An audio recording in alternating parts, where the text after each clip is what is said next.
We are back live with another edition of Paisley Burger Betting, PB Betting College Football Podcast here on YouTube, X, Spotify.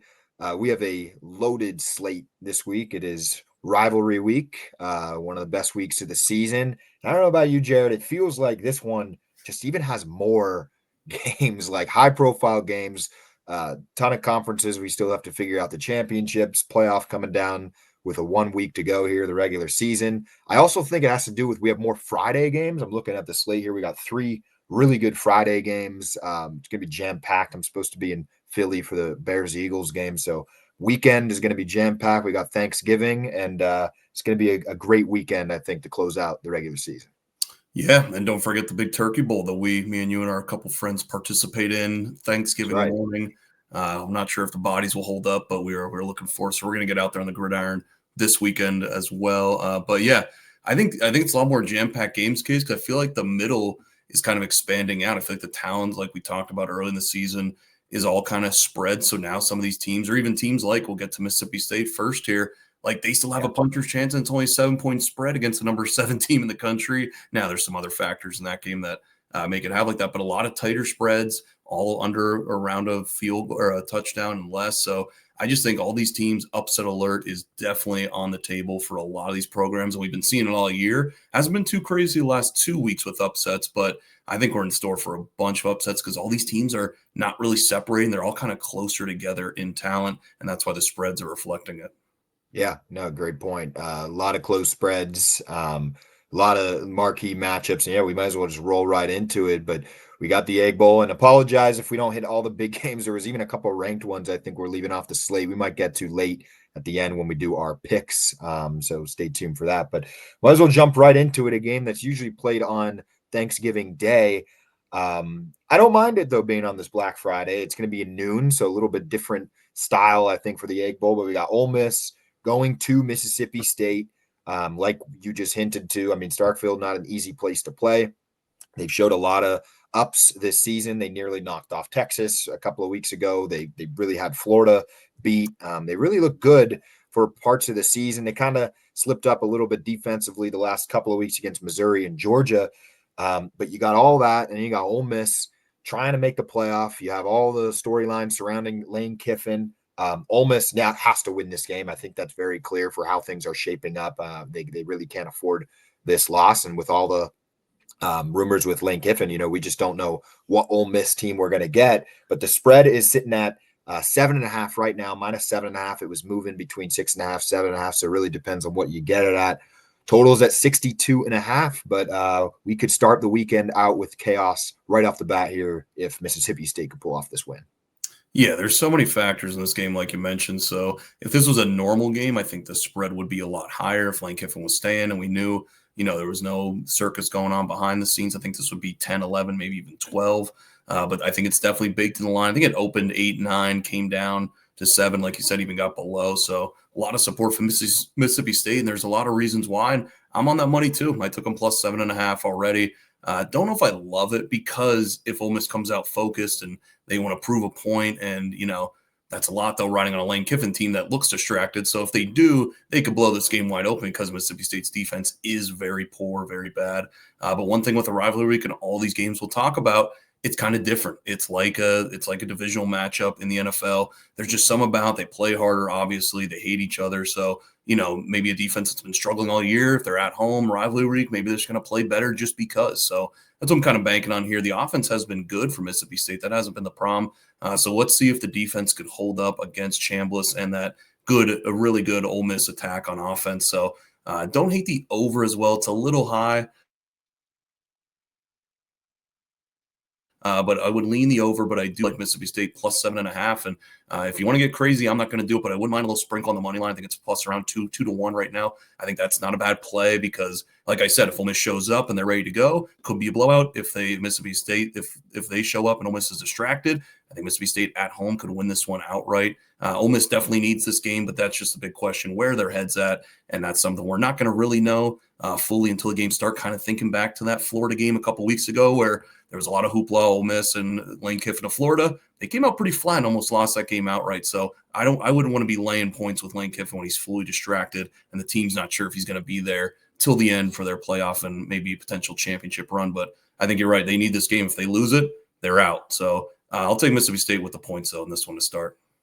And there's no doubt that Mississippi State is going to treat this game like their Super Bowl. I know they're 5-6. They can make a bowl game, but at the end of the day, they would much. They're that's a secondary thought right now. They are focused on beating Ole Miss for those reasons you just mentioned. It's a rivalry game. A lot of great memories in this game. The missed extra point after the unsportsmanlike, forget the player at the time. But I think that was DK Metcalf, I think, or was it Metcalf? I think, to piss on like a dog on the field that was all-time memory. So tons of highlights in this one. I agree, though. I'm on Mississippi State with the points. I think that they have a chance, and I do like the distractions around Lane Kiffin are not helping by any means. But like, even if he was solidified, like let's say he got a big contract like a week or two ago, I still think Mississippi State is primed here for this game. I think they have. I mean, they're gonna. This is their biggest game of the year. They screwed it up against Texas, and I just think they're going to do everything they can at home to make sure that doesn't happen. And I like them with the points. I mean, I do. It's 7.5. You know, get it at 6.5, fine. But I'd obviously much rather at 7.5. I think it's going to be a battle, and you know, it's a playoff game for Ole Miss, but it's just as much value if you're Mississippi State. Nothing else to play for. Would like to do nothing else but to play spoiler here. Yeah, just confirmed a case. Elijah Moore was the receiver who did the Boondog celebration. So sorry, DK Metcalf and AJ Brown wasn't you guys, but that was hilarious. And then they missed the extra point because they got pushed back and they lost the game. So crazy stuff happens in the Egg Bowl. I'm hoping we get something like that this week too. DK Metcalf just catching strays here from Paisley on the podcast. Something he never did. All right, moving on. Another great game, another Friday game here. Was an all-time classic a year ago between these two, Georgia and Georgia Tech. Tough spots for both. I mean, for Georgia Tech, that, you know, you come in a couple of weeks ago looking like you're going to win the ACC. You know, it's the playoff. Everything's on the table. That kind of all is fizzled out now. If you're Georgia Tech, you're ranked 23rd in the country. You're 9-2 overall, but you still have a chance, I guess, to beat your rival. And I don't know, actually, I don't have it in front of me. I guess they could still make the ACC championship if like Pitt loses and maybe SMU. I'd have to look at the tiebreakers. They're 6-2 in conference, so we have to look at all the tiebreakers. Apologies, I don't know it off the top of my head, but still a big game for them. It's a big rivalry game. Georgia, same thing. They got to win this game. If they do slip up, they probably stay in, I would imagine, at 10-2, but I'm sure the committee doesn't want to have to deal with all these tiebreakers and worry about how we're ranking teams between 9 and 13. I mean, that's, I'm sure, what the committee doesn't want to do. They're paid to do it, but of course, if you're Georgia, beat your rival, you're in, you get the bye week. You know, you're right there. So, but nonetheless, big game for both these teams. I think we thought this game would be maybe a little bit bigger about 4 weeks ago, but here we are, still a huge game, everything on the table. And I have the spread here. It's Georgia minus 13.5. So laying a huge chunk of points here. Surprised to see that number. Totals 59.5 also on Friday. Yeah, big number to start there on the side. I was thinking maybe GT coming in this game, but I don't know how many, when are they going to get stops against Georgia? And that's what I'm afraid of. So I just wouldn't feel comfortable in this spot. But I don't like Georgia laying a lot of points because they're not a big favorite, not really good at that. And just look last week against Charlotte, kind of took the foot off the gas a little bit. Obviously, it was a different opponent, but why wouldn't you do the same thing here? Like if you're up 14-21, you know, not go full take it off the gas, but, you know, maybe because of last year, it's definitely a rivalry game, might be a little different playing in the Atlanta Dome here. But one play I do like quite a bit here is the over 59.5. I was surprised it's actually below 60. I thought it'd be in the low 60s. So I see Georgia scoring at will. The offense is humming right now. They could do whatever they want. This Georgia Tech defense obviously struggling at home against a Pitt team that came into town, and they just lit them up for 4 quarters. So I don't see Georgia Tech getting many stops at all in this game. I think Georgia can name their number in this one. Could look at a team total too if you like playing those type of things. And I think Georgia Tech will have some success too. You know, I think Haynes King's not going to go down easy. Obviously, they were down 28 points against Pitt and almost came all the way back. That's something that kind of got lost in the shuffle there while I was looking at the box score. They cut it to a 7-point game at one point when they were down 28-0. So they're going to fight. It's a good coach team, Georgia Tech. You know, they run the ball well. Georgia's defense, again, hasn't been elite. It's been the offense that's been carrying them. So I think they could hit some chunk plays. I think they could gash them a little bit. I think last year was I know when it's like a bunch of overtimes, I think it was 45-44, something like that in the 40s.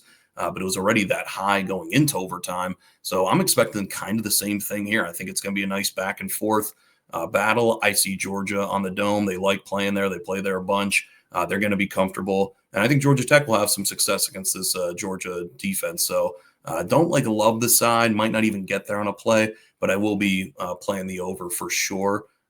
Just not sure if it's going to be a lock or not. That's the only thing I really like it that much. Yeah. I'm gonna take Georgia Tech with the points. I think it's gonna be a battle. And I think you see it a lot of times in these rivalry games that, you might see one thing on the X's and O's and who's supposed to win the game. But I think Georgia Tech, I think they're going to be a little bit bitter even from a year ago. I mean, there's a lot of guys. This is a much more experienced team. A lot of guys came back, something you don't all see all the time in college football. Of course, they were supposed to, I think, be a little bit better, even though they're a solid team. They struggled last week against Pittsburgh.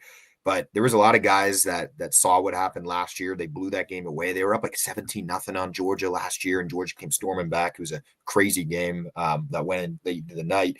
But I saw that number, and it could mean two things. It could mean that Georgia is going to absolutely dismantle them and win this game like 42-10, or I think it's going to be a real battle. I think that Georgia Tech's going to keep it close. I do think it's going to be back and forth, and I don't know if they'll have enough to win the game. But in a rivalry game, I'm hammering Georgia Tech here with the points. I may not be a lock, but I think you'll definitely see this one on my card on Friday.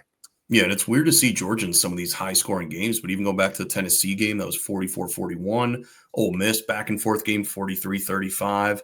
And then even the Texas game, they put up 35. So it is weird seeing this Kirby Smart, defensive team now coming more of an offensive team, run and gun. But yeah, they've been playing some higher level scoring games. So I think it's going to be a back and forth one. But yeah, I would lean Georgia Tech if I had to pick a side, I think. And yeah, I guess Georgia too. They're done with conference play, obviously last game. So I think they've locked themselves in to the SEC championship game, or it would have to, I guess, break down with Ole Miss. So right now you have A&M obviously 7-0, and then you got Georgia, Ole Miss, and Alabama that I guess are still all in the hunt there for that second spot. So yeah, I think Alabama has the tiebreaker over Georgia, but then it depends if it's just them too. So yeah, I think still a lot of tiebreaker scenarios. So yeah, and of course we got the Iron Bowl coming up, so that could drastically change. So still a lot of things we got to figure out that I'm sure the committee doesn't want to solve. But moving on, we'll stay in the SEC. Another loaded game, and once again another Friday game. We just have a jam-packed Friday game. Texas A&M. The storylines around both these teams. Texas preseason #1 in the country. Little bit of a disappointment. Could have multiple losses. They really escaped a couple of games against Kentucky. We know the game against Mississippi State. Then you have A&M that was a little bit, I think, under the radar in preseason. Forget what their preseason ranking was, but they've really solidified themselves after the comeback and win against Notre Dame and really just never look back. The offense has been awesome all year. Marcel Reed's playing pretty good. They just have talent everywhere on the field. Their receivers, their running backs, they could just score like at will. Like we talk about Ohio State and their dynamite plays. Well, Texas A&M is right there with their dynamite plays. But this is an interesting one for all the struggles that Texas has had. They are only 2.5 points here, laying 2.5 points underdogs. This is supposed to be a fight. Vegas thinks it's going to be one. It's practically a coin flip game. I was surprised to see that. I just think normal weeks, I would give the edge to A&M, but I'm interested to hear your thoughts on this one, Paisley. This line is so close. Texas and A&M. I know it's a rivalry game, but man, if you look at the whole big picture all season, it just doesn't seem like Texas should be able to win this game. But here they are, practically a pick 'em. And according to these ESPN analytics, which I'm sure we both love so much, they actually have Texas as a slight favorite in this game, 51.5%. So I was really stunned to see that. Yeah, Texas A&M was 19 to start the season. Just looking it up while you were talking there. So that is pretty crazy. I didn't think they started that far down too. So yeah, this team has really come out of nowhere, really exceeding expectations here. And I'm going to take them in the game here. I did kind of preview this one in the recap a little bit. I was surprised it was this slow. I'm surprised the total is this slow. This is the only game really where I almost like double check the numbers. I'm like, really? Like, is this like real here? After seeing what Texas did, we talked about that Arkansas game in the recap. That was a 50-40 game there. Texas A&M loves to score a lot of points. Their offense is very, very elite and dynamic. So I don't know how this one stays under 51. I'm not sure where this opened. This was one that I really didn't even look at the total to start because I'm just taking the over regardless. So I might be locking both these overs here in this game and the Georgia game. I just really think there's going to be a lot of points on both sides. Definitely more on the Texas A&M side. I just really trust them. I'm in the more of the camp that I think that South Carolina game was a fluke. Now it could be something. We'll see what happens in this game, but I think that was just more just either you wake up bad, just have a bad game, play bad. Didn't get to watch that game because we were traveling back for something that I saw was 30-3, and I'm like, what happened here in the first half? So I only saw the second half in that one. So really interested to see what actually went wrong for Texas A&M. But we know the problems do come on their defensive side. So that is something that will trouble them, I think, in these bigger games or later on the playoff, SEC championship, whatever it may be. But the offense is clicking. Marcel Reed, when he gets going, when they get those receivers going, a little boom and bust. It's either a 70-80-yard touchdown or maybe it's a 3-and-out punt. So that can maybe be where they stall a little bit, but they get super hot and they could score touchdowns in bunches. I think Arch should have success. He is so hit or miss. I feel like it really depends on the defense he's playing week to week. You're looking at that Arkansas game, he looked so poised and comfortable and looked like a 5-star recruit. And then the Georgia game, he looked like a third string that could barely make the field. Like it was just, he has such different ways he comes out. So I'm really interested to see how he plays here at home against a decent defense. Texas A&M isn't one of like the bottom ranked defenses, but obviously they're not the top. So this will be an interesting match. And that's where I'm thinking maybe that's why the total is a little lower. Like maybe they see Texas struggling a little bit on offense. Texas defense does have the talent, is good. They're just not playing up to it. So maybe that's where they kind of see some under. But at 51.5, that is a key number. But I have no problem going over this. I think Texas A&M gets in the 30s. I think Texas will probably be in like the low 20s. But I see Texas A&M win this game by double digits. Maybe a little alt spread game on the side, maybe a little alt spread on the total. I would have a lot of fun with this game, really playing some totals because I just don't believe in these numbers. Now, usually when that happens, Vegas has a reason, and then Texas will win by 7 or 10. So I don't really know a ton, but I just think this line is way off. I'm a believer in Texas A&M. I'm kind of sticking to my teams here that I think are good, even though some of their performances haven't been good. I think a lot of people are writing them off after that South Carolina game. But honestly, I still think Texas A&M is one of the top teams, and I think they'll prove it here. And I just don't believe in Texas at all. I just really do not think they're good. I think there's too much love for Texas here, and that's why the line is so low. Yeah, this one, it really was a head scratcher for me. I feel like this line should be like 6.5, 7.5. I mean, honestly, just for how the big picture thing, this game is in Austin. This is not a neutral site game. This is in Austin, so maybe that'll help Texas. I hate to do this, Paisley. I'm going to take Texas outright. Wow. I think they're going to upset A&M, and it's only because the analysis makes sense. I truly think A&M's a better team. If these teams play 10 times, I think, A&M probably wins 7, 8 of them, maybe more, depending. I just think this is going to be one of those just games that the spread doesn't make sense. A lot of people's going to be on A&M. I picked Texas in that Georgia game, totally whiffed on it. And just when I think I probably said I was going to be off the Texas train after that. But if we know college football, it just becomes so chaotic. This is going to throw an absolute chaos if Texas wins this game, because then you're going to have a 9-3 Texas red hot coming off of their biggest win. They're ranked 17th. I don't know, or 16th actually in the playoff. I don't know if it's enough to get up to 12, but it's just going to be chaotic. It's going to add another, crazy factor that they're going to have to look at. I am not confident in this pick at all, so I am advising anyone that is listening to not follow on Texas. But I think I'm going to dabble a little bit on it just because it'll add to chaos. The line doesn't make sense. I was so bad. I'm in a pool, and Paisley's in it also, but that we pick against the spread on 10 games. I mean, we have our records on our page this year. I've been below 50%. This is one that I think I would almost lock A&M, which is why, because I've been under 50% this year, I'm just going to do the complete opposite on this one. This is a complete opposite pick. And I think Texas, because of that, is going to somehow win this game. They're going to upset A&M and just add chaos. No real scientific reasons other than it's college football. And it will be like the least surprising thing here if Texas just plays their best game all year and upsets A&M.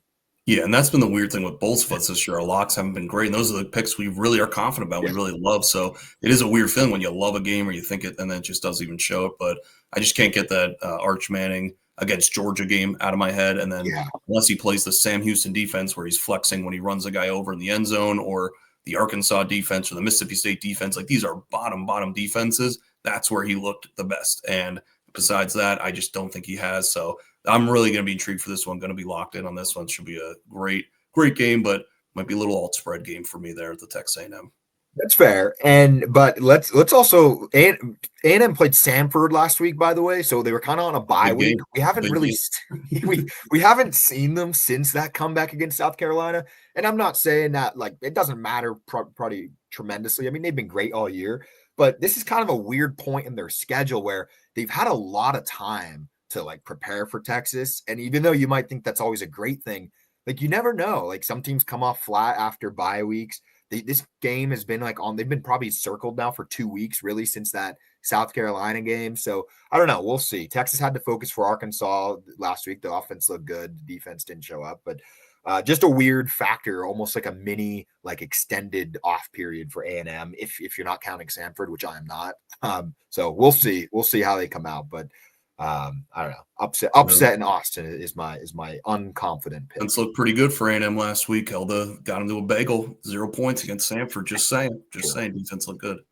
Moving on to what they call the game, Michigan, Ohio State, both schools that I really have no respect for over the years as a Penn State fan, but it's always a great game when these two play. Michigan has had Ohio State's number. I mean, we don't need to reiterate the whole storyline. We all know it. Ohio State dominated the series for a while. Michigan's won the last 5 years.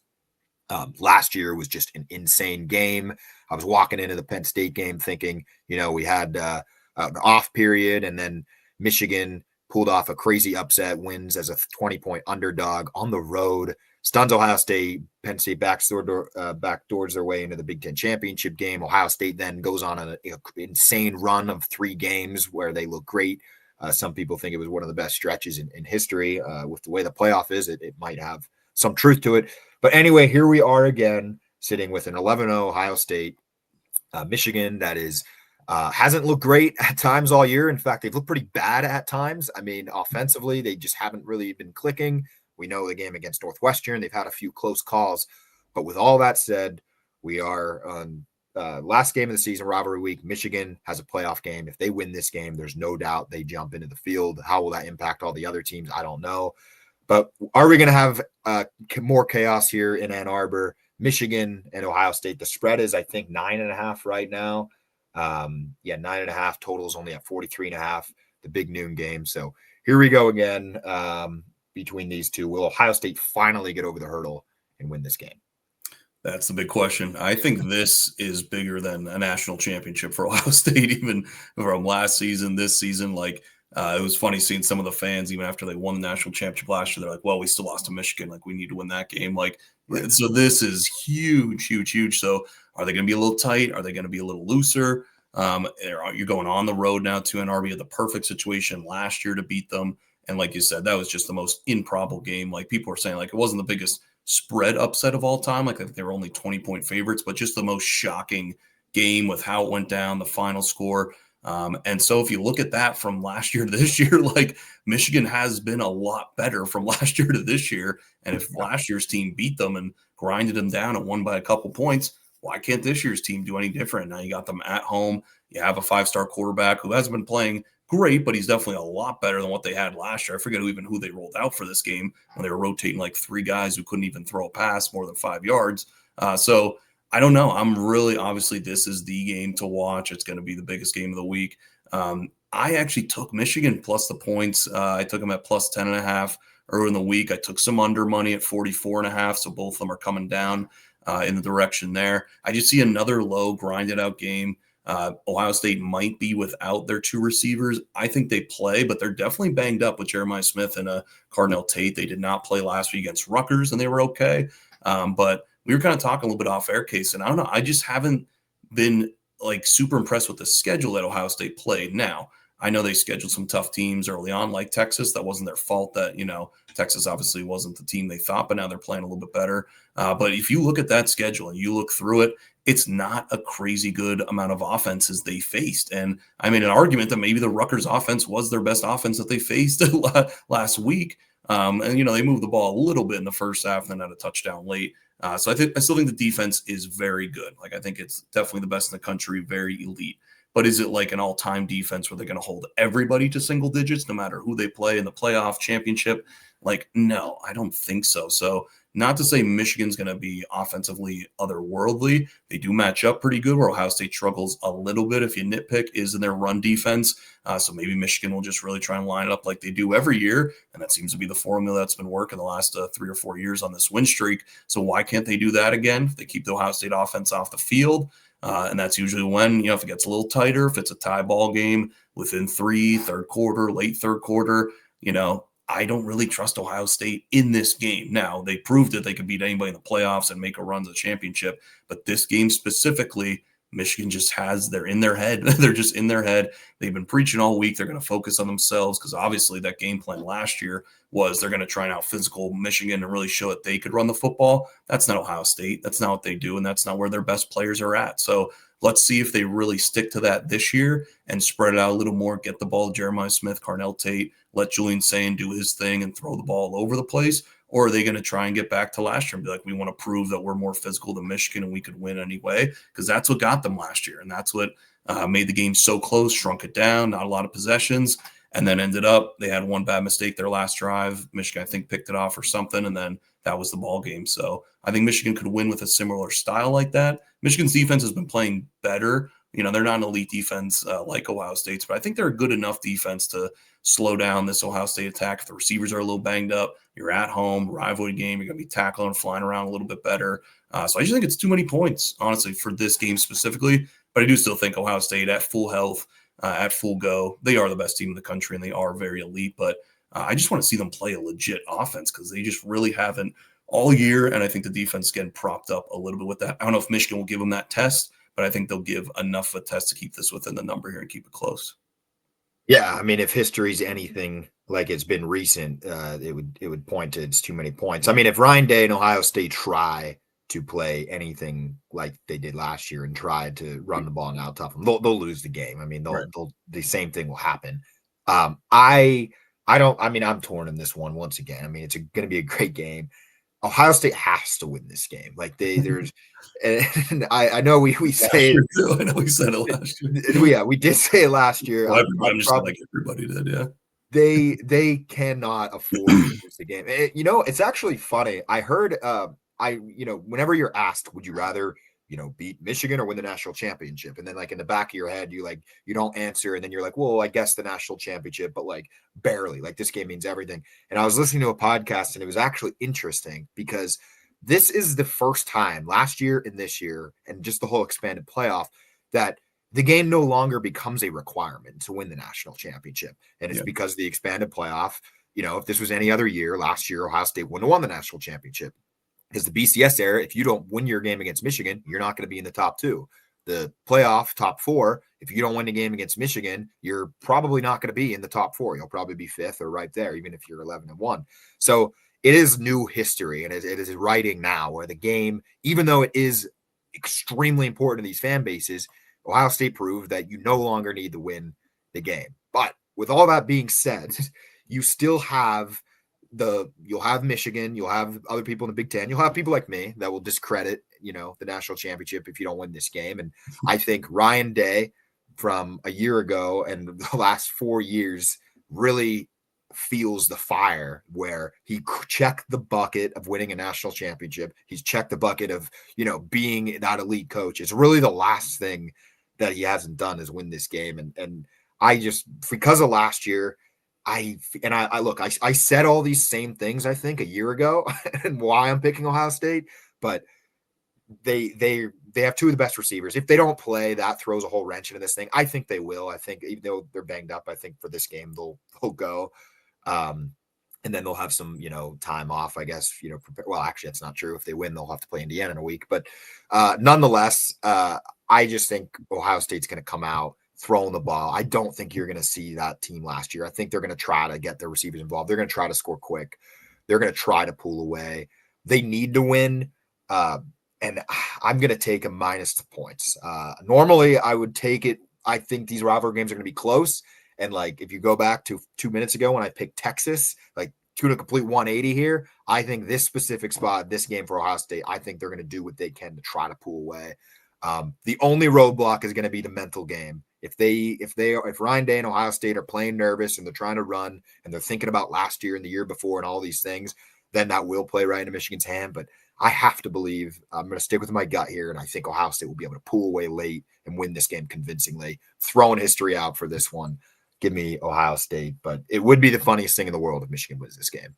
I know. I can't even imagine if Michigan actually wins it again. Ohio State might just cancel the football program going forward. But it's almost like when the game is that big, like this is the biggest game for Ohio State, like that they want to win. They want it so bad. When you want something so badly, sometimes it's like you overdo stuff, you overcorrect, like you overanalyze. So it's going to be interesting to see if this game is tied in the third quarter or late in the fourth.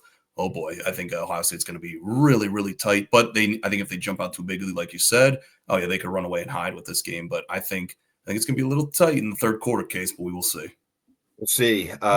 Moving on to the ACC. We don't even have to preview this game, Paisley. Miami going to cold Pittsburgh, Pennsylvania on a Saturday at noon. Miami playing for their playoff lives here. They've been on the bubble for 3 weeks now. They finally just got themselves in, according to the latest rankings. However, that could easily change if any of these other results pan out and there's upsets. They will be the first one to go. Pittsburgh fighting also for their playoff lives in a way. ACC bubble. They got blown out by Notre Dame a couple weeks ago in a game that Pat Narduzzi says doesn't matter. But they're 6-1 in conference, and he could prove himself right, I guess, if they do backdoor their way in, if they keep winning. They're 6-point underdogs. I said it all season long. I will be taking Pittsburgh. I think Pittsburgh's going to win this game outright. I have no faith in Miami. Just when they're back in the playoff hunt here and they're just finally playing good again, I just think we're going to get Miami 2.0 or Miami 3.0, and they're going to do the same thing they do every year, disappoint their fan base, not live up to the expectations. And I think they're going to lay a goose egg here in Pittsburgh. I think the offense is going to struggle. It's going to be cold. It's going to be 30 degrees. I'm not sure they have that type of weather in Miami. So give me Pittsburgh, Paisley. Interested in your thoughts on this one. Miami going to Pittsburgh. Yeah, I think we're in complete agreement here. Pitt all the way. We called this one way back, like we talked about, sticking to it, not wavering off it. Looking for a 7.5 if it gets out there, but it was floating around 7. I think you could find some 7s out there, but I was getting a little greedy looking for 7.5. We'll be on the money line as well. But yeah, I just think back to that. I forget what bowl it was in, the Pinstripe Bowl, I think, against Rutgers a couple of years ago. And all the Miami guys have all their Under Armours on. They're just standing completely straight, like they can't move. And I'm hoping it's like around that temperature. I think it was a little colder in January when they played that bowl game, or December. But I think it's going to be cold, like you said, 30 degrees, a little sunny, perfect weather for Pittsburgh. I just think profile-wise, I think this is going to very, very similar to the SMU game a couple weeks ago. And we watched that whole game on Sling TV. Shout out Sling. We had to switch over for that one couple weeks. But it was just Miami just couldn't get going offensively. We know their defense is good. And with that said, I did take the under as well. I do like the under 51.5 if it's still there. Now down to 49.5 actually. So I'd still take it at 49. I think it's going to be a grinded game. I don't think there's going to be a ton of scoring in this one. SMU really just kept them in check. If you just guard Malachi Toney as a receiver, just double team him, bracket him, whatever you have to do. Miami's run game is really not that great. And their run defense is something that no one's really talking about, because all we want to talk about is the 10-2, Notre Dame, same record. Well, what about on the field? What are they doing on the field? Well, they're getting gashed on the ground. Virginia Tech ran it for, I think, about 5 or 6 yards a pop in the game last week, even in a losing effort. Just even watching that Louisville game on Friday night, I remember Louisville just really pushing the pile, really running the ball. We know they have great edge players, and they could rush the passer, and Ruben Bain is definitely going to be a top pick, but their run defense is really not that good. I think Pitt is going to be able to run the ball a little bit. Can they hold up in pass protection? That's going to be the big key here, because Miami does, I think they have some good areas. Like they have some good edge players, good receiver, this or that. But as a totality, I just don't like this Miami team. And I think you watch them play and it's just, they're not close to some of these other top 10 teams. And everyone wants to, talk about the records, obviously, and stuff like that. And I know the eye test is not everything. I know it's a lot for this committee and they like that. But you watch this Miami team play against SMU a couple weeks ago, I didn't see a lot of difference. Like, I thought they were pretty close, and SMU really controlled them in that game. So I think it's going to be a grinded out game. Miami didn't get a lot of fourth downs in that game against SMU, a lot of fourth and shorts. They were trying to man up, and they couldn't run the ball straight up the middle. The offensive line, great in pass protection, but again, not really good run blockers. So I think there's just a lot of holes to this Miami team, and with Pitt coming off that win last week was a huge win. Offense looked better, obviously. So I think they're going to be able to do enough to stay within the number. Now, can they win the game outright? I think they could, but I'm not, maybe banging the table that I love the money line, but I think it's going to be close. And then when you get to that third, fourth quarter, like we're talking about in the Michigan game, who's going to get tighter? It's going to be Miami, obviously, because they need this. They obviously know they have to win it. Pitt's just kind of playing with house money. They weren't even supposed to be here preseason. They're having a great season. If they win this one, well, then look out. They could be in the AC championships, and now they're at home. They got their weather. I think after that Notre Dame game, I think they found themselves a little bit, like we said. And I just don't believe in this Miami team at all. So I'll definitely take Pitt plus the points here. I think that it's a close game to the end, but I'm just not buying this Miami team. They've been getting by playing Syracuse, and we know how bad Syracuse is, obviously. NC State the last couple of weeks, but that Virginia Tech game was, closer. It was definitely a 10, 14-point game. Miami was controlling it, but they couldn't really put their stamp on it and really blow it open. So I'm telling you, Case, if Pitt's able to run the ball here, I think they'll have them tricks up them sleeves. And I just don't believe in this Carson Beck-led offense enough to go on the road and put up a win by double digits here. So let's go Pitt Panthers all the way here. Been waiting for this game all year, and I'm hoping they crush Miami's hopes here at the end of the season. Yeah, and like you highlighted when we just started the preview in this game, is we may have picked this game the first out of anyone in the country. We call this game August. Our season picks that I would be on Pittsburgh. So it's going to be a kitchen sink game for Pittsburgh. They're going to be throwing everything at Miami. Like you said, they are kind of playing with house money. I mean, of course, they want to win this game, and they technically need this game if they really have the ACC championship and playoff and all those things that they really shouldn't have been in the mix for. But they don't feel pressure. I mean, I think clearly, Narduzzi, the way he speaks, it doesn't seem like he really cares at all. So will that be a good thing or a bad thing? I don't know. But like Miami, they had a really tough schedule early on, and I remember like we were sitting like mid-September, Miami's number one, like number two, like they're right there at Ohio State. But like the Florida State win doesn't look near as impressive as it did at the time. Almost blew that game too. Yeah, the Notre Dame wins. They're obviously their most impressive win, but we almost blew that game too. yeah, that game was in August. It was so long. Right. Right. It almost collapsed in that one. Honestly, looking at the totality of their schedule, with the outside of the Notre Dame game, but I know that's not entirely fair, but it's so long ago. USF might be their best game that they played when they just breaks off them, and they're a group of 5 team, and no disrespect, but they've also kind of played their way out of the playoff in recent weeks. So, and then Pittsburgh, it's house money. You're at home, like you said, you get your weather. If Carson Beck, if they make one mistake, Miami makes one mistake, I would be sold on Pittsburgh winning this game. I really do. If Carson Beck throws a pick, it's cold. He's angry. If you listen to his press conference, he clearly has like tantrum issues. They're going to lose all confidence, and I think Pitt wins this game. And that's honestly being fair. I'm not even being a total Miami hater. That's my genuine thoughts. I think Pitt's right there. They have a chance to win. Their offense has been humming lately. Outside of that Notre Dame game, their offense has looked pretty solid. So I think it's going to be a battle. I think it's going to be a close game. I really like Pittsburgh here with the points. I think they can win this game outright. We'll know early. Like I said, Beck makes a mistake, I'll be sold. Yeah, and to that point, their last 2 games, the Louisville game, SMU, what were those? Tight games, bigger games, better opponents. And who choked the most? It was Carson Beck, and he threw 4 or 5 picks each game. So it's like, I just don't trust Miami in a close game. And what do you have to do when you're playing number 22 team? Maybe an ACC championship, maybe in the playoff. You're going to play a lot of close games. And I just don't trust Mario Cristobal, Carson Beck, and those boys in Miami to really get it done here in a close one. So hoping Pitt keeps it close, and then Miami will just do their own thing and throw up on themselves and throw the game away.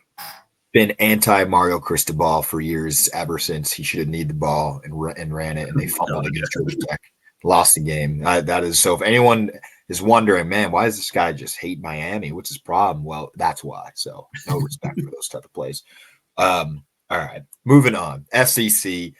This is a good one. Could have been, I think, an elite one if both these teams won just one more game. But here we are sitting at 9-2 Vanderbilt, going to Knoxville, great stadium. Paisley and I were there a couple of years ago at Tennessee. Vandy on the playoff bubble. They have done everything in their power to try to put themselves in a position, and it will be a real shame here if they win this game and still get left out. I think most of America, wants to see Vandy win this game, or at least try to get in the playoff. It'd be a great story. I don't know if that's entirely true, but at least that's what it seems like online. Here they are. They have a shot. They have another big one, another big test here going to Tennessee. Tennessee, a slight favorite, 3.5 points. Their, up and down season also lost to Alabama, kind of solidified, put that was the big wake up call halftime of that game when they threw that pick six. And it just seemed like they never really got things straightened out since then. They looked good a week ago. They played Florida. But once again, Florida just not what they were supposed to be. And then on the other side, Vanderbilt really just trying to keep in the hunt here, try to make the playoffs. But I have a bad feeling, Paisley, even if they win this game, they're going to be just on the outside looking in. At least that's how it's shaped up to be. And then, if you're Tennessee, I guess you're just playing for the bowl game at this point. Win this game 9-3. Still a solid season, but I know it's not what the expectations were moving into the year. So a little bit of a disappointment despite still being here ranked in the top 25. Yeah, this game I'm just torn on, Case, honestly. I've been going back and forth on the side. I feel like my gut's telling me Tennessee at home, but they just burned me so many times this year. And, I went against them last week. I picked Florida, and they look good. But I don't know. It seems like if when I pick against them, they look good. When I pick on them, it's just not good. So I just think now this was at 2.5, kind of liked it at 2.5. Now to 3.5. Numbers are a big deal. I think it's going to be a very close game. I think it's going to be very back and forth. Total at 65, which does seem pretty high, obviously, for a run-heavy Vanderbilt team. But their games have been going up in total, so I know a lot of people like the over in this game too. So wouldn't hate it. Tennessee defense not that good. Tennessee's offense really good. Vanderbilt had a good defense early on, but I think it was very overrated. And I think their offense has been getting better by the game. They've been putting up some decent numbers. So this one I'm just really torn on. It's kind of like my NFL handicapping, where if I just can't really pick a game, it's around a key number of 3.5, 7.5. I'll just take the hook. So at this number, I feel like I'll take Vanderbilt plus 3.5, but don't really love it. I just can't trust this Tennessee team. Obviously, Vanderbilt has a lot to play for still. Like you said, they could still win and have a good chance, or depending on what happens to other teams here. But I don't know. I just feel like this Tennessee team in bigger games now. They went down to the Swamp last week against a maybe dead Florida team, but that was an impressive victory, and they look good doing it. But now you got a different beast now coming in, different style of attack, very run-heavy approach. Are they going to, Vanderbilt likes to be really physical and line up and hit you. Is that Tennessee defense really going to stop them for 60 minutes? I don't think so. But I do see Tennessee's offense having success. So don't have a ton on this one. I really got to dig a little bit deeper on this, but I would lean Vanderbilt plus the 3.5. Go back with my boys from earlier in the season, and would maybe lean a little over 65.5, even though it's pretty high.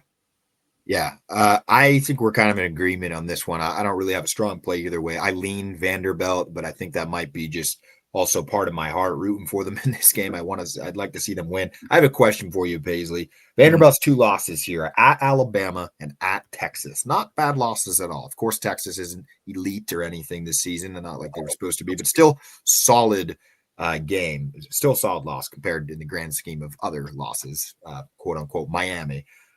If Vanderbilt's name was Georgia or Alabama, would there be any question? Do you think they would be in the playoff? My gut is yes. I think Vanderbilt is getting a little bit just screwed on their history, which is, we know it's bias is a thing, but that's my thought. Interested if you think the same way, or if you think it'd be the same either way.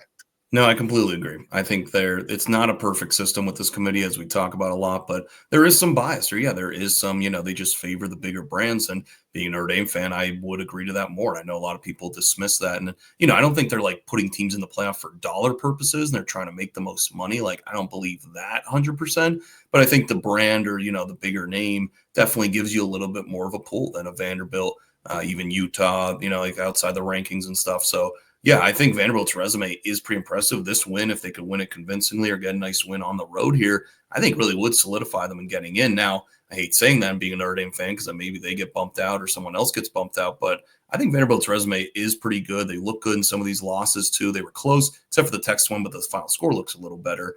But yeah, no, I completely agree with that. I think they give more of an edge to the Alabamas, the Georgia, the Oklahomas, the Notre Dames and stuff. They kind of give them the nod, even if it's in a close situation. Yeah, I'm surprised that they are behind Miami and Forgive Utah. Miami, yeah. I think they have a way better resume than Miami. Right. That's what I'm surprised about. I think they should be ahead of them. I guess Miami has the better win, accounting the August win against Notre Dame, but Right. like their Vandy's losses are to quality, pretty good teams. So I don't know. I do think they're getting a little bit unlucky here with the drawing, but like I said a week ago, if you're between 10 and 14, I don't want to hear you cry. Next time, win all your games. So Yeah, like can Vanderbilt like make a run to win the national title? Like, I don't think so. So yeah, right. Like it might not even matter at the end of the day. All right, moving on. Final game before we get into our picks. We appreciate everyone listening here on this Thanksgiving holiday week. Had to put this one on the slate. It's always a great one. Alabama, Auburn, Iron Bowl, prime time under the lights in Jordan-Hare Stadium. We all know the history of this one, all the great memories, the 4th and 30, Bill Rowe a couple years ago. I think that was the last time they were at Auburn. Man, that was fantastic watching all those fans leaving in tears. Very sad sight there. Anyway, Alabama. I mean, this is huge. Just going back to like the other games: Ohio State, Michigan, Texas A&M. This is right there. And you might be saying Auburn is 1-6 in SEC play. They're 5-6 overall. But this is a huge game for them. They can knock Alabama out of the playoff. Alabama is hanging on by a thread right now. They got to win this game. I mean, as simple as that. They can still win the SEC. Everything's still in front of Alabama, except for one thing, and that is the Auburn Tigers on the road. Probably going to be, the toughest place to play this week. So it's going to be crazy. But what are your thoughts, Paisley? Alabama, Auburn. Does Auburn have any juice here in the tank? The spread is only 3.5. Very close line here. It's gonna be a battle. I think we're gonna see another classic here. Yeah, or is it 6.5? It's 6.5 now. Opened at 3.5. Opened at 3.5. That's what I was reading. Right, and a lot of money coming out of Alabama, and deservedly so. I mean, I thought the number would be a little higher. I was so surprised it was at 3.5 to start, like you said. I thought it'd be 7, 10. But this Auburn team is hard to figure out. Some of these teams with the fired coaches, where's their mentality at? If they show up, they still have the talent. Obviously, if they don't, they could lose to anybody. Like they had a really bad game against Kentucky a couple weeks ago in a similar at home, like not similar spot, but they scored 3 points. But then they went on the road to Vanderbilt and lit up the scoreboard and scored almost 45 points. So this Auburn team is all over the map here. Their defense was elite for about 7, 8 games. And then now kind of coming down to earth a little bit. I don't know. Is that still in there? Do they still have the juices for it? So if you're backing them, I think that's where you start. I like the total in this game. The side, I'm not sure what I like on the side in this one again, but the over I think is in play for this one. I think the Auburn offense has found something. Now they went to their third string, that Deuce Knight, the 5-star quarterback in the Mercer game. Not sure if he's going to play in this game. Not sure if they're going to go back to Daniels, who had a good run in that. I don't know if he got injured or something. So be on the lookout for that. But I think both of them are definitely giving more juice, obviously, than Jackson Arnold, whatever he gave to the offense. So the offense has looked really good. They've been using more tempo, actually, which is something that I heard on another podcast. So they used to go very slow. Now they're really up tempo, run a lot of plays, which I think helps you over here, or helps you if you like Auburn here. This Alabama defense, we're not completely sold on overall. I think they kind of profile similar to Texas A&M. Like offense, we know is good. They have elite and high-end weapons at quarterback, wide receiver. But Alabama does not run the ball, so they're not going to be able to run it effectively. They have to rely on the pass game, so they're going to see a lot of passing, a little up tempo. That's why I was surprised this total was only at 46. I thought it'd be a little bit closer to 49 or 50. So I think we're getting a little bit of points of value there. So I'm going to attack the total. I know you like a side in this game, Case. I'll let you break it down on your feelings on that. But I just think back to the games at Auburn, because we're not going to talk about the ones at Alabama, but the games at Auburn, I feel like one year they were 21-point underdogs. It was a close game. Then you said about the Jalen Milroe, well, they were up and they were leading the whole game, and then they got super lucky, won the game on a 4th and 20, like you said. Then a couple of years ago, Bryce Young, I remember that was a low scoring. It was like 10-3. They couldn't get anything going, and Bryce Young led them down like a 98-yard drive while time expired to hit it to win the game or either go to overtime, then win it there. So Alabama has not fared well at all going on the road here. Auburn, even with Saban, now DeBoer, his first test, like he did not really pass that great. Or maybe that was 2 years ago when he wasn't there yet, actually. But I just think this Auburn team, there's just something going on. Nick Saban called it a haunted house. He thinks it's haunted or something at Auburn I saw this morning. So I would not be willing or not really running to the window to lay Alabama and feel confident with it. So if I did have to pick a side, I would take Auburn, take the home dog here. But I just think this Alabama team has not played well here. Auburn knows that. They got a little juice. They got a little life with the new quarterback play. The defense has the talent. Will they show up? But I think it's going to be another fun game here at night. Like we said, too, usually this game's at 3:30. So little nighttime game, 7:30. Got all the metrics, looking forward to it. So it's going to be an awesome sight, awesome game. And I think Auburn, I think they'll keep it close in this one. Yeah, I think this is going to be a battle. I would be very, very surprised here. I know in some of the other ones I said, I wouldn't be surprised if, the other team wins. I think this is going to be a battle. I think it's going to be a close game. Auburn hasn't beaten Alabama since 2019, by the way, which is crazy to think because, like you just mentioned, all those, late heartbreakers, you think of this game and it normally is close. I mean, over the years, there's been some one-sided affairs, but, lately the 4 overtime game, the 4th and 30 game, there's just a ton of great memories in this one. And Auburn, they might be one of the best 5 and 6 teams in the country. I've been telling people I think Penn State is right now the best 5 and 6 team in the history of college football, but I think Auburn would be another. It would be a fun bowl game, honestly, between those two. Auburn lost 6 games. A&M by 6, Oklahoma by 7. Double overtime game, they had it 1 against Missouri. Overtime against Vanderbilt, they had it 1. And just for fun, they blew out Mercer last week. This is an Auburn team that has been very close in some of these games. And I said it a couple weeks about Arkansas. I was wrong. They ended up getting killed by Texas. But I think that Auburn is not that far off from, being an actual, solid team. I think they're a good team. They're at home. It's the rivalry game. Alabama has shown some weakness. And not to roll the tape all the way back to week 1, but that Florida State game, think of it like a snow globe. You shake the Alabama team here. What one are you going to get? They have shown some signs of not being a good football team, some flaws on defense, inconsistency. This is a beatable Alabama. They didn't look good against Oklahoma. They looked all right, but I was on Alabama on that one. I'm going to do something I didn't do all year, Paisley. I'm going to spoil my underdog parlay of the week team. I'm going to take Auburn. I'm going to jump the gun. That's how excited I am on it. You'll see that at the end. I'm taking Auburn. I like them with the points. I think it's going to be a classic game. And yeah, for those reasons, give me the Tigers. Knock Alabama out of the playoff. Paisley, you'll be happy. It'll be a nice little more of a cushion for Notre Dame, I think, with them out of the mix. So.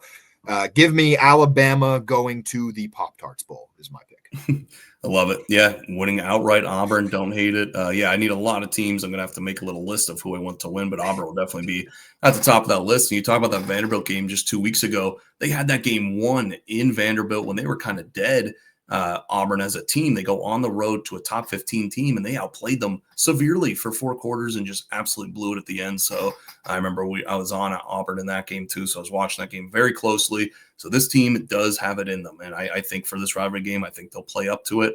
And you've been Mr. Alabama case. You've been Mr. Alabama every week, backing them when other people like myself have been fading them. So it's funny now to see it come full circle with a complete fade here. And you think their playoff hopes will be dashed. I think they're gone. I think they're on their way to the Pop-Tarts Bowl is my pick. So it's a great bowl though. It's a good bowl of land though. It is a good bowl. It's actually probably the best bowl game. Right. All right. Moving on. That was our slate. We got some picks now, Paisley. Preliminary picks. We got a ton of games. I think we got some action even as early, I don't know, Thursday. We got Friday games. We got Saturday games. So I'll let you kick it off. What are one of your picks that you'll be riding this week? Yeah, there is one Thursday game on Thanksgiving, and it's the Navy midshipmen going on the road to Memphis. Huge game for the American Navy needs it, I think, to get to the American Championship. I was very close to putting them on your case. I was going to have a little full circle moment myself, but I do like Navy plus, I think, 4.5 it was at now. So if you want a little college football on Thanksgiving, I'd go with the Navy midshipmen there. To start us off, I think this is a Friday game. I didn't write down which games they are, but either Friday or Saturday. We're going to go San Diego State -1.5 against New Mexico. This is another huge game for the Mountain West. These teams are, I think, 1-2. A lot of tiebreakers. The Mountain West is very, very chaotic. There's like still 5 or 6 teams at play. So these teams are playing each other at the top of the standings. So it should be a fun one. But I think San Diego State's been the best team all year. Had a little hiccup going to Hawaii. Didn't look good a couple weeks ago. But I think this team has the best defense in the Mountain West. Their offense is a little shaky, but I think New Mexico is a little overvalued. We talked about them only supposed to be having 2 or 3 wins. They're having a fantastic season, and that head coach is going to get another big-time job. I think he was only there 1 year this year. I think he's going to jump because he's doing such a great job. But I think they're a little overrated here. I was surprised this line is this low, so I'll take them at about a pick 'em. I'll take the Aztecs here, and then they punch their ticket to the Mountain West championship game. I like it. And I believe if my facts are correct, this will be San Diego State's final game in the Mountain West. They don't they make the The jump Mountain West is getting shaken up. Yeah, there's going to be a little more movement. Yeah, the new Pac-12, so big game there. And no knocking them for going to Hawaii to lose that game. It's a tough place to play. So keep that in mind. I like it. All right, my pick. I had to mention this a game, Nebraska, Iowa, the Corn Bowl. I think they call it something else, like the Heroes game or something, but I refer to it as the Corn Bowl. It's gonna be low scoring, and for those reasons, give me the Corn Huskers with 6 points. I was doing some research before we jumped on. This game is very close almost every year, usually between like 3 points and 6 points, sometimes 7, and gets out there. It is a little bit different. The Iowa offense, I think, is a little bit better than most years, but Nebraska's back home. I don't know what they did last week. They just never traveled to State College, which, hey, fine by me. But I think they're going to bounce back a little bit. And a little bit of a bonus pick here, Paisley. They were preseason. We did over-unders, win totals. Nebraska's win total was 7.5. I picked the over. They need this one to cash that ticket.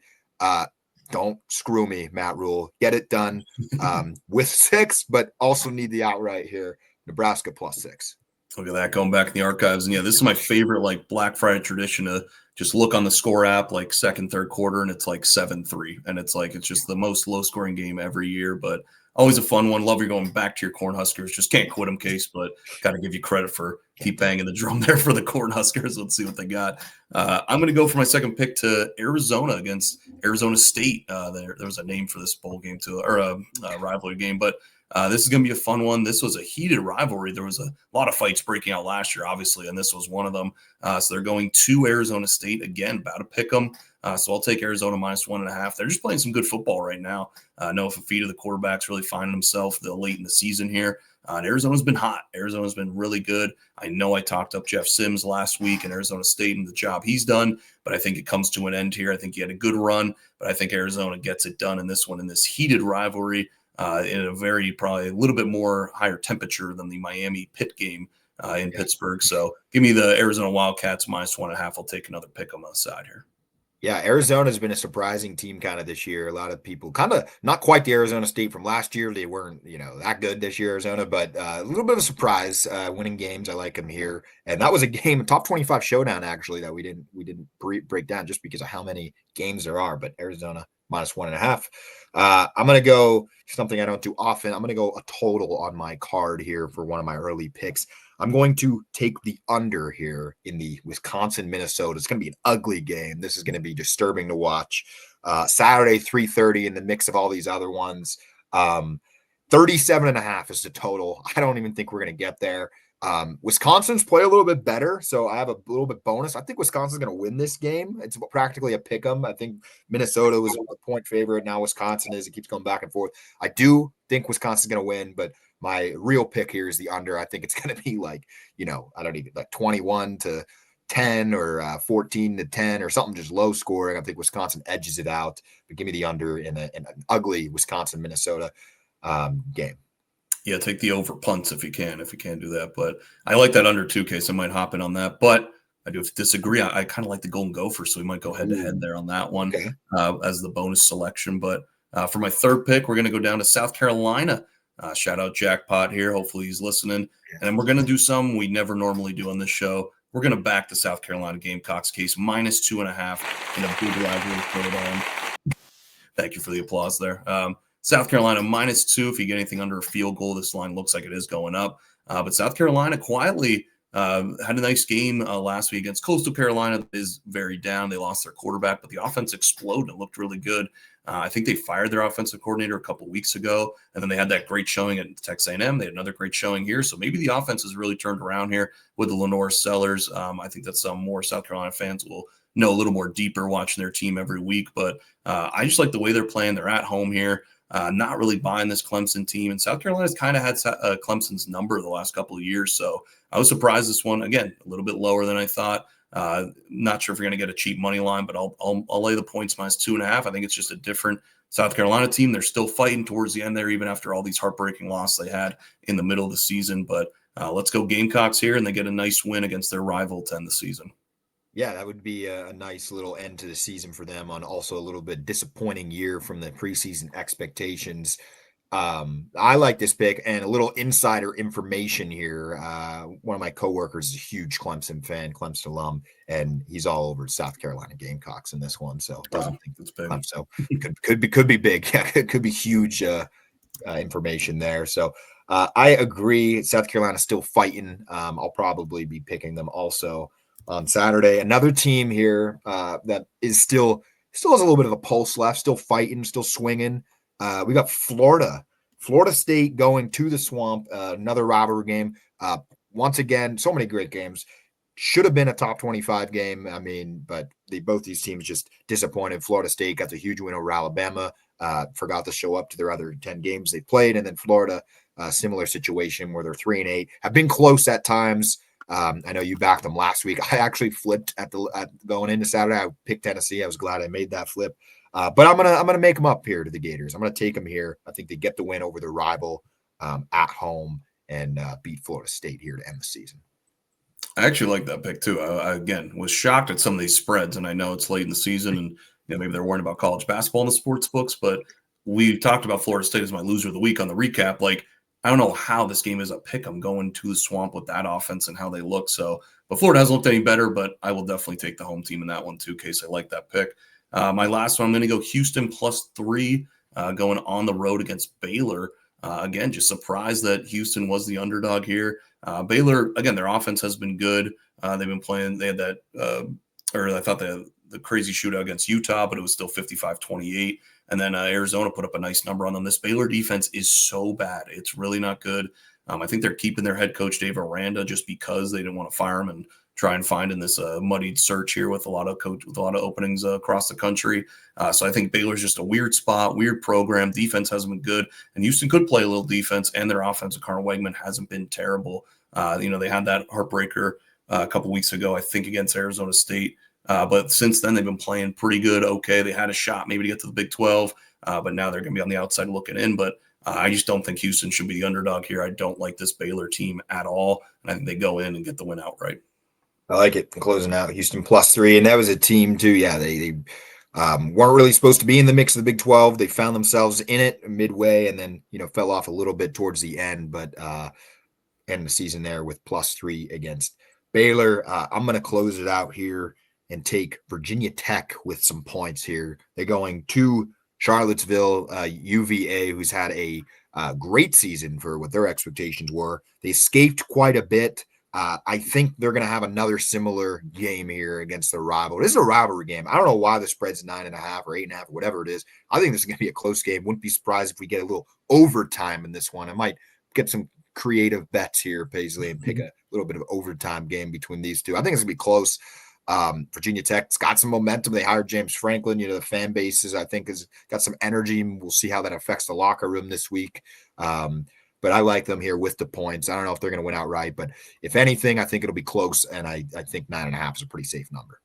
No, I like this. I was about to put this on my picks too because I like it that much. Was very shocked that this number is this high too. So either we're going to have a really good week and see the board really clear case, or we're going to be way off in some of these numbers, and maybe Vegas had the right numbers. But yeah, I thought this one should be a little closer to 5-6, not 9-10. So I'll take the Hokies here. Wouldn't be shocked if they win the game outright. I like it. Yeah, same page here, thinking, which could be really devastating for our record, but we'll see. All right, underdog parlay of the week. I already spoiled mine, Paisley. I was too excited about the Auburn Tigers at +200. Interesting as though to see who your selection will be. Yeah, and that's okay. A lot of excitement here last week. Thanksgiving coming up, just, a lot of excitement. Don't blame you there. Mine not as exciting, but still a big game in the Mountain West. We're going to go to Utah State plus 130. We're going to go back to them. Picked them a couple weeks ago against UNLV, and they really should have won the game if it wasn't for 4 missed kicks. But they are hosting Boise State, so Boise State also needs to win to get in. Utah State does not like them. There is a little bit of a rivalry there, not a huge one, but they could look to spoil them. They've been close the last couple of years, and I think they get them here at home. This has been one of my teams this year. Just been betting on a lot. I think they're a little underrated. They've been covering some games for me, so spreads around 3.5. Looks like it's coming down. Boise State lost their quarterback. He might be back for this game, but I don't think he is going to be. And the offense does not look the same. It's been really dreadful. And I think this Utah State team, especially at home, has been playing really good. They struggle a little bit on the road, but at home they've been nails. So I think we'll take the plus money here. I think they get the win outright. And then if you parlay that together with Auburn, we're talking about plus 567 odds. So north of 5-1 there. Let's cash a little underdog parlay. Love to see it. Plus 567. I feel like Utah State has made the underdog parlay the week before. So hopefully we'll get the win there, get the Auburn win. Got a great slate of games, and we will be back here on Sunday recapping everything that went.